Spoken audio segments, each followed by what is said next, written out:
കടയിൽ പോയിട്ട് തിരിച്ച് വന്നിട്ട് വണ്ടി ഒന്ന് ശ്രദ്ധിച്ച് നോക്കിയപ്പോഴാണ് വണ്ടി മൊത്തം നല്ല അഴുക്ക്. പിന്നെ ഒന്നും നോക്കിയില്ല, നേരെ ഷാമ്പൂ വാങ്ങിച്ചുകൊണ്ട് വന്ന് വാഷ് ചെയ്യാനായിട്ട് അങ്ങോട്ട് തുടങ്ങി. വണ്ടി ഇല്ലാത്തവർക്കറിയാം അതിൻ്റെ വില. അപ്പോൾ എനിക്കൊരു വണ്ടിയെങ്കിലും ഇല്ലേ, അപ്പോൾ അതെങ്കിലും നല്ലത് നോക്കേണ്ട ഉത്തരവാദിത്വം എനിക്കില്ലേ. പിന്നെ ചെറുക്കനെ പതപ്പിച്ച് അടിപൊളിയാക്കി എടുത്തപ്പോഴത്തേക്ക് ചേട്ടൻ പറയാണ് ചേട്ടൻ്റെ വണ്ടിയും കൂടെ ഒന്ന് കഴുകി തരുമെന്ന്. പിന്നെ നമ്മളെ വീട്ടിലെ വണ്ടിയില്ലേന്ന് വിചാരിച്ച് ഞാനും അതും എടുത്ത് വാഷ് ചെയ്യാൻ തുടങ്ങി. വാഷ് ചെയ്തുകൊണ്ട് വന്നപ്പം ചേട്ടൻ ചോദിക്കുന്നത് സിനിമ കാണാൻ പോകാൻ വരുന്നതെന്ന്.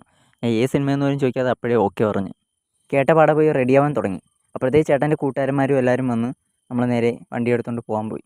ഏത് മൂവിയെന്ന് പോലും അറിയാതെയാണ് കൂടെ പോണത്. അവിടെ ചെന്നപ്പോഴാണ് അറിഞ്ഞത് മമ്മൂട്ടിയുടെ കളങ്കാവൽ. പോസ്റ്ററൊക്കെ കണ്ടപ്പോൾ എനിക്ക് വലിയ ഇൻട്രസ്റ്റ് ഒന്നും തോന്നിയില്ല. പിന്നെ ചേട്ടന്മാരായിട്ട് പോയി ടിക്കറ്റ് കൊടുത്ത് ടൈമായപ്പോൾ മണ്ടയിലോട്ട് കയറിപ്പോയി. സീറ്റൊക്കെ കണ്ടുപിടിച്ച് നമ്മളങ്ങനെ ഇരുന്ന് മൂവി അങ്ങനെ തുടങ്ങി. ഈ മൂവിയെക്കുറിച്ചല്ല പറയേണ്ട, ഈ മൂവിയിൽ മമ്മൂട്ടിയുടെ ആക്ടിങ്ങിനെ കുറിച്ചാണ് പറയേണ്ടത്. ഒരു രക്ഷയില്ല. സ്റ്റാഫായപ്പം ചേട്ടന്മാരെല്ലാവരും കൂടെ പോയി സ്നാക്സ് എല്ലാം വാങ്ങിച്ചുകൊണ്ട് വന്ന് പിന്നെ അതിന് വേണ്ടിയായിരുന്നു കിടന്ന് അടി എല്ലാവരും കൂടെ. എന്തായാലും നമ്മൾ മൂവിയെല്ലാം കണ്ട് ഇറങ്ങി. മൂവിയെക്കുറിച്ചല്ല മമ്മൂട്ടിയെക്കുറിച്ച് എന്തോ ഒന്ന് പറയാമെന്ന് പറ. ഒരു രക്ഷയില്ല. മമ്മൂട്ടിയൊക്കെ ഇങ്ങനത്തെ റോള് ചെയ്യുമെന്ന് ഞാൻ ഒരിക്കലും വിചാരിച്ചതേ അല്ല.